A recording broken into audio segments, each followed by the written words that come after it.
Welcome into Scoops with Danny Mac on Fox 2. My guest, Cardinals pitcher Adam Wainwright.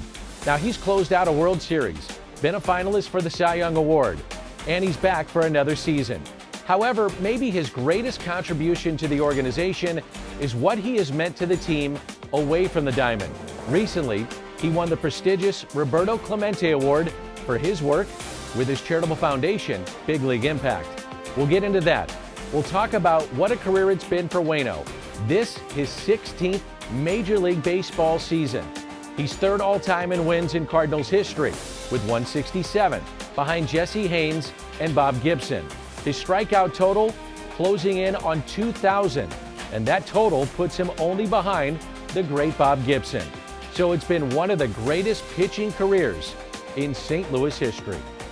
Let's welcome in the 39-year-old Adam Wainwright, who is back for yet another season with the St. Louis Cardinals. And Adam, first of all, congratulations on another deal with the St. Louis Cardinals. I've got to ask you why you still do this. What motivates you to continue to play Major League Baseball? And congratulations.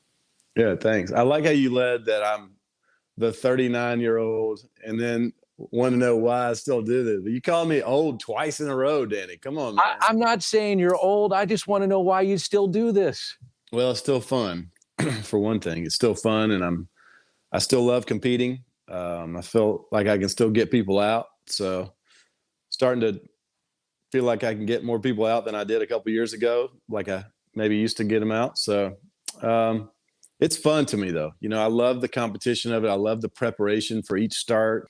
You know, I was at the high school field working with some JV kids 2 days ago, and 2 days prior to that, I was working with the varsity kids, and then I threw my bullpen, and all of a sudden, there's 20 little kids standing behind me watching. You know, there's a little feeder program going into the middle school, going into the high school, so they're doing a great job with our youth down here, and just getting to work with all three dynamics. You know, there's like a 5 or 6 year difference in between each kid group. And I just had so much fun watching and listening and taking questions and, you know, seeing their response to different things. I love being at the baseball field. I love teaching the game of baseball. I love teaching pitching and the mindset that goes with it. And so as long as I'm still having fun, as long as I feel like I can still get people out, you're going to be stuck with me.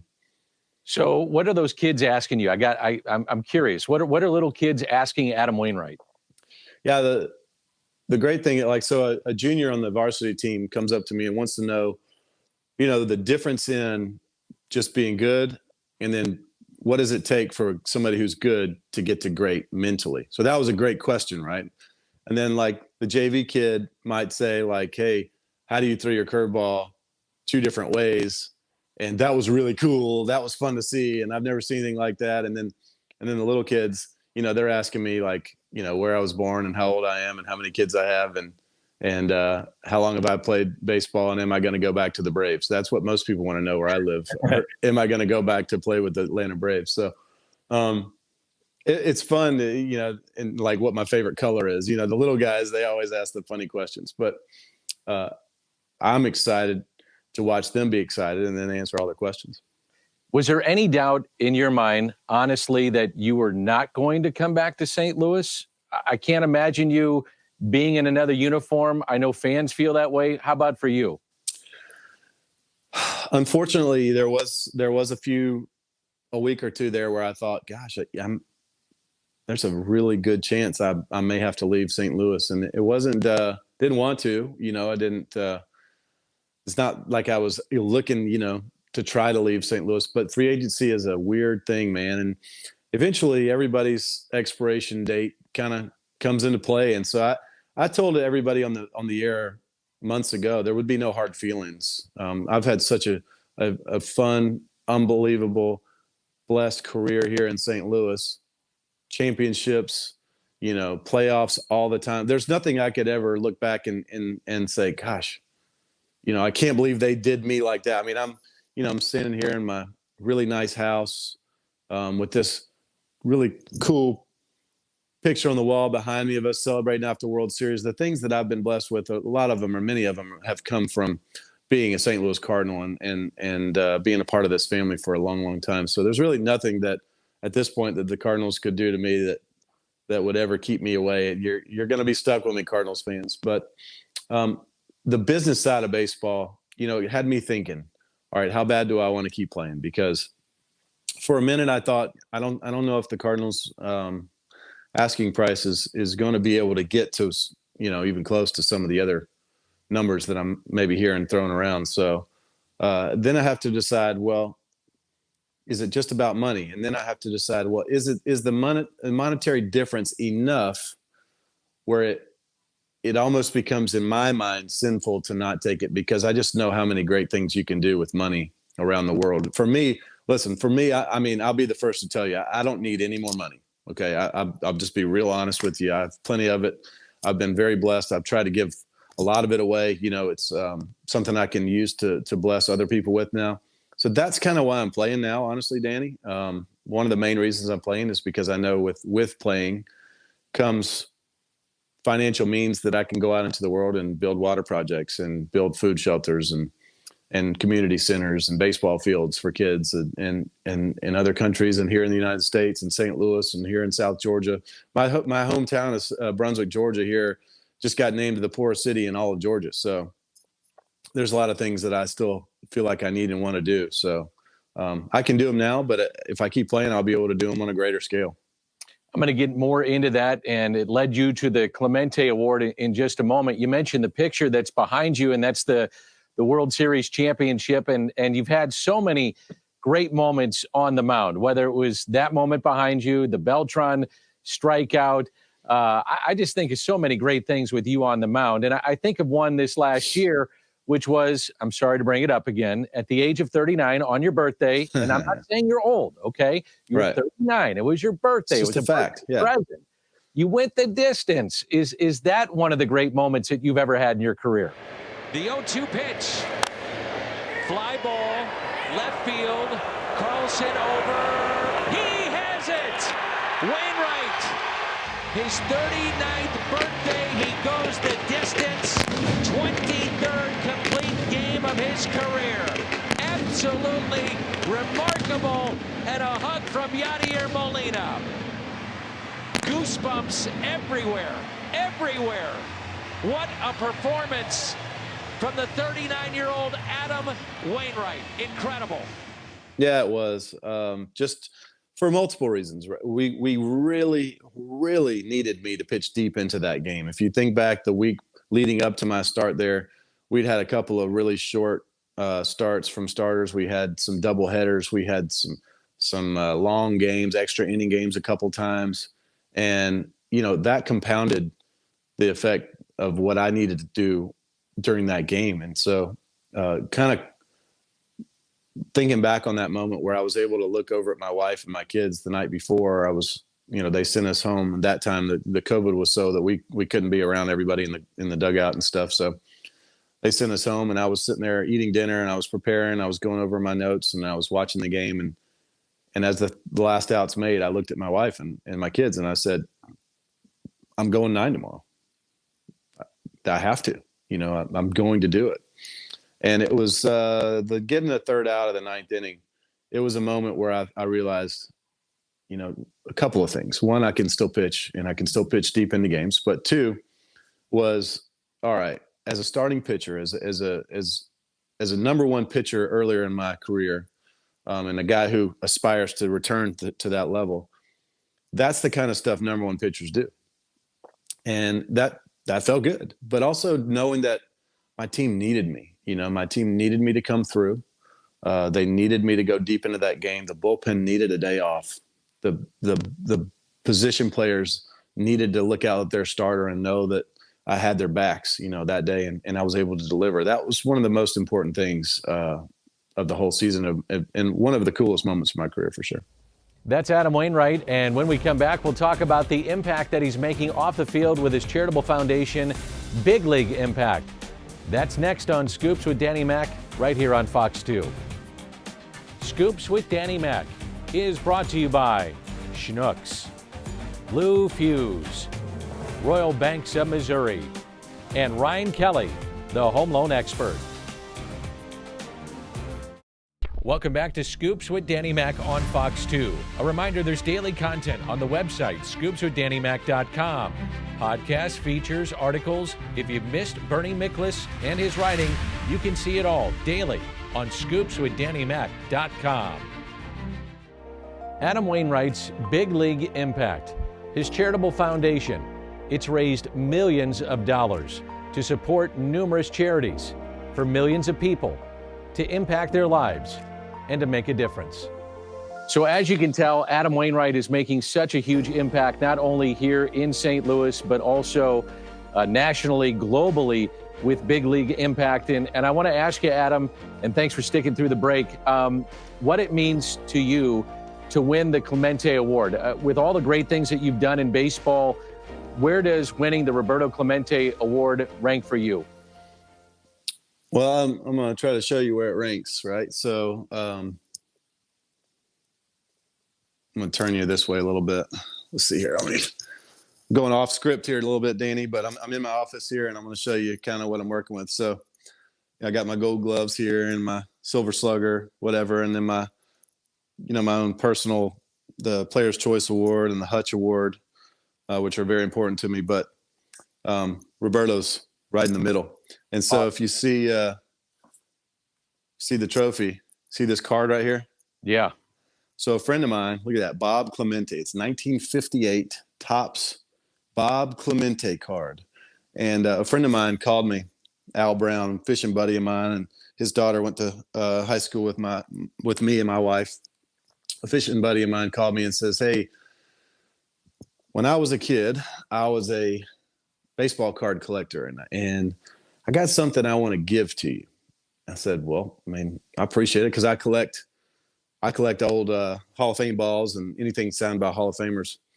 And I go over to his office the next day, and he said, "When I was a kid, I was a big baseball card collector, and we would play this game where we would get on the concrete and we would lay out all our players that we had in our baseball card sets and put them on in their positions. So, you got Clemente here, you got Willie Mays here, you got Mickey Mantle here, and we would slide them around on the concrete." He goes, "Man, we wore the backsides of so many cards you can't believe." He said, "I got Hank Aaron cards that are rookie cards that are just slid to bits because they would play some kind of game and then that person would run the bases on the concrete or whatever. And so the cards were just shredded. But he had a few that weren't, and one of his cards that wasn't was this Roberto Clemente card. And he said, "I've been looking for somebody to give this to for years and years and years. And after you won this award, I want to give it to you because I feel like it'll have special meaning to you." And so I have a 1958 Roberto Clemente card now to add to my collection that is about one of the coolest things I own, honestly. I mean, but to answer your question, that was a long story, but to answer your question, the Clemente Trophy sits right in the middle because it's kind of encompasses what I'm trying to be, right? He was a great player, but more than anything, he was a great man, and that's what I'd like to be. It's incredible. It's an incredible story. And I know you've done so much for people, as I mentioned, here in St. Louis, nationally, globally. And when COVID hit, you stepped up. You did a lot. Can you tell us what your foundation and what Big League Impact is doing for people that have been hit with COVID? All of us have been hit with it, but specifically people that need our help so much right now. Yeah, I mean, one thing that we've come kind of become really aware of over the years is food insecurity, and around the country, it's more than people really realize. Sometimes you can be kind of insulated away from it if you grew up in some of the nicer parts and suburbs and stuff, and there's inner cities around our entire country, and it's not just third world places, but over here in the United States that kids go to school. That's when they eat. That's when they eat the most, especially. That's when they eat the best, especially. They live a lot of times. Inner cities will live a lot of times in what's called a food desert, which means they're 2 miles or more away from a opportunity to get good, healthy produce, good, healthy food. And if you drive around, a lot of times the food that they do eat, it's fast food. And I love fast food. I mean, any kind of fast food is really tasty. I love it, but you just can't eat it all the time. And some of these kids aren't even getting that, and what they do eat, they eat at school. So when the pandemic hit, schools got shut down. One of the areas that people felt that the most in this country is from the lack of food and and the hungry mouths that weren't being able to be fed when they went to school. And so that was something that we got to work on, trying to alleviate. We partnered up with Garth Brooks and his Teammates for Kids Foundation, partnered with a couple of big leaguers in every single big league city, and we fed 4 million people during the pandemic this year and last year. But especially this year, we were going to do that in like June or July.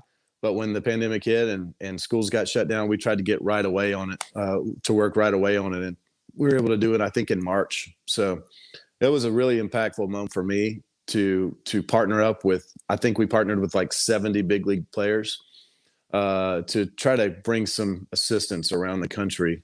That's some of the stuff that we did during the pandemic, but it was really powerful to know that, our reach, our platforms weren't being wasted, and we could go out into the world and make it for a better place for some people anyways. Where did this come from, Adam?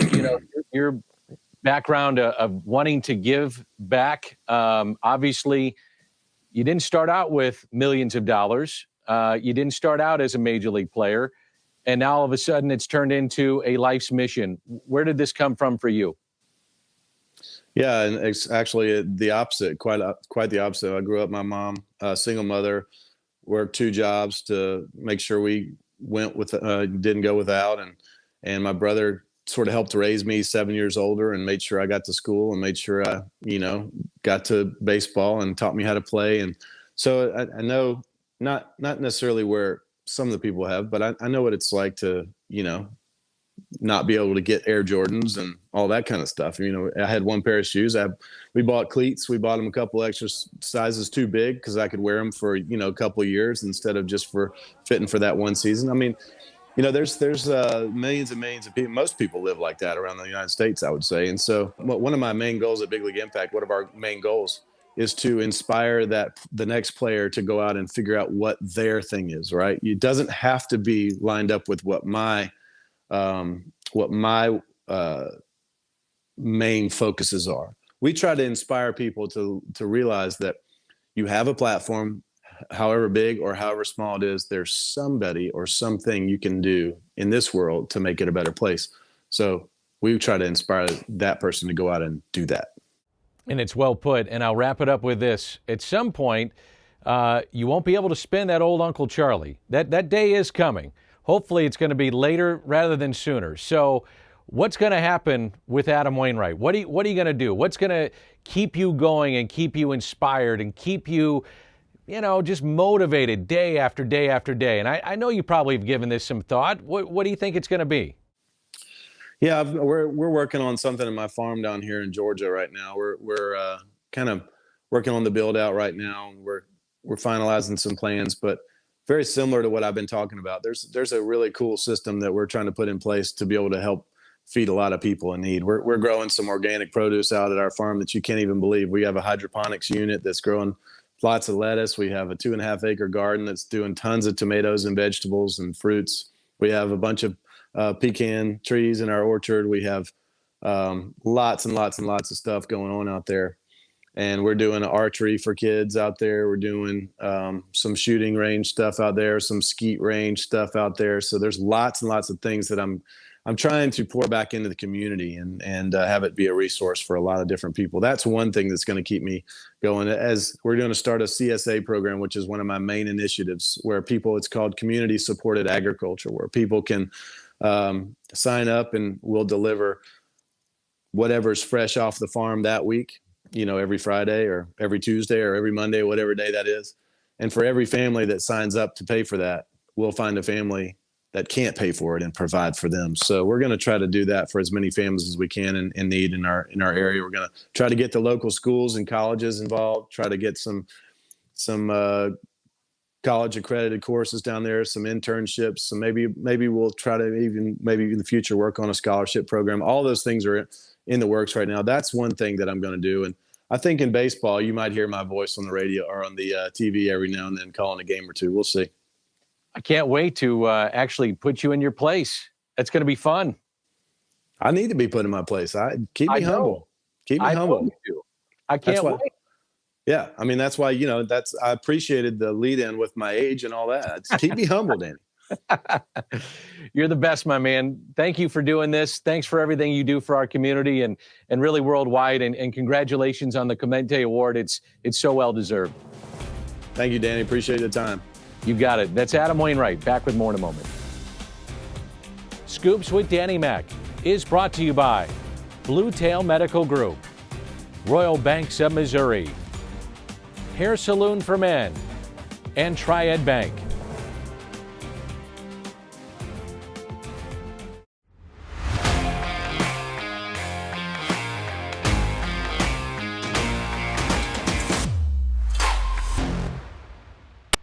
This is Scoops with Danny Mac on Fox 2, and we do this every Sunday at 10:30.